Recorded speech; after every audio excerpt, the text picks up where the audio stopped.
ગુજરાતમાં હવે ગરમી જાણે આકાશમાંથી અગનગોળા વરસાવી રહી હોય તેવી સ્થિતિ સર્જાઈ છે।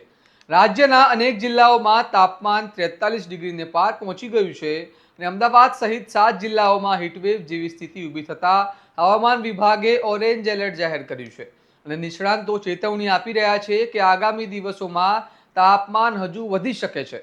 સવાલ એ છે કે શું ગુજરાત હવે વધુ ખતરનાક હીટવેવના તબક્કામાં પ્રવેશી રહ્યું છે? આવો વિગતે વાત કરીએ આ અહેવાલમાં। નમસ્કાર, હું ચિરાગ વર્ષાબેન, આપ જોઈ રહ્યા છો સ્વમાન। ગુજરાતમાં છેલ્લા કેટલાય દિવસોથી ગરમીનો પ્રકોપ સતત વધી રહ્યો છે। અમદાવાદમાં સતત ચોથા દિવસે તાપમાન 43 ડિગ્રીથી વધુ નોંધાયું છે, જ્યારે કંડલા 45.2 ડિગ્રી સાથે રાજ્યનું સૌથી ગરમ શહેર બન્યું છે। સુરેન્દ્રનગરમાં 45 ડિગ્રી, રાજકોટમાં 44.3 અને અમરેલીમાં 44.1 ડિગ્રી તાપમાન નોંધાતા લોકો ભારે ગરમીથી ત્રાહિમામ પોકારી ઉઠ્યા છે। હવામાન વિભાગના જણાવ્યા અનુસાર ઉત્તર ગુજરાત, મધ્ય ગુજરાત અને સૌરાષ્ટ્રના અનેક વિસ્તારોમાં આગામી દિવસોમાં હીટવેવ જેવી સ્થિતિ વધુ ગંભીર બની શકે છે। અમદાવાદ અને ગાંધીનગર માટે ઓરેન્જ એલર્ટ જાહેર કરવામાં આવ્યું છે, ત્યારે બનાસકાંઠા, પાટણ, વડોદરા, સુરત, રાજકોટ, દેવભૂમિ દ્વારકા અને ગીર સોમનાથ જેવા જિલ્લાઓમાં પણ ગરમીનો પ્રકોપ વધવાની આગાહી કરવામાં આવી છે। ગરમી એટલી વધી ગઈ છે કે બપોરના સમયે રસ્તાઓ સુમસાન જોવા મળી રહ્યા છે। લોકો ઘરની બહાર નીકળવાનું ટાળી રહ્યા છે।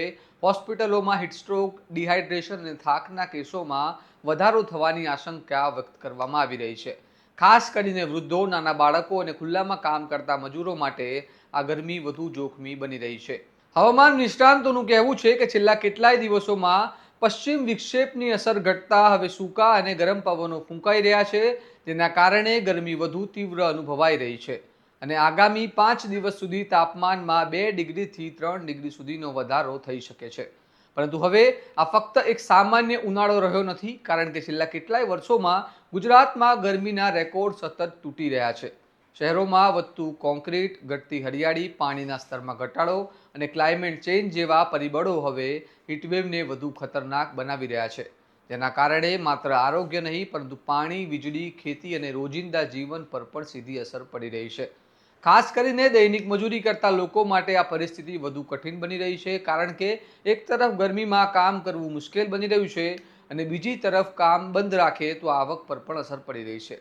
ગ્રામ્ય વિસ્તારોમાં પણ પશુઓ અને પાકો પર ગરમીની સીધી અસર જોવા મળી રહી છે અને હવે સૌથી મોટો સવાલ એ છે કે શું ગુજરાતમાં દર વર્ષે ગરમીનો પ્રકોપ વધુ ખતરનાક બનતો જઈ રહ્યો છે? શું ક્લાઇમેટ ચેન્જના કારણે હીટવેવ હવે સામાન્ય સ્થિતિ બની રહી છે? અને શું શહેરો તેમજ ગ્રામ્ય વિસ્તારોમાં લોકોને ગરમી સાથે સુરક્ષિત રાખવા માટે વધુ મજબૂત હીટ એક્શન પ્લાનની જરૂર છે? કારણ કે જ્યારે મે મહિનાની શરૂઆતમાં તાપમાન 45 ડિગ્રી સુધી પહોંચી જાય ત્યારે સામાન્ય જીવન, આરોગ્ય, પાણી અને વીજળીના વ્યવસ્થા પર પણ સીધી અસર પડવી સ્વાભાવિક છે।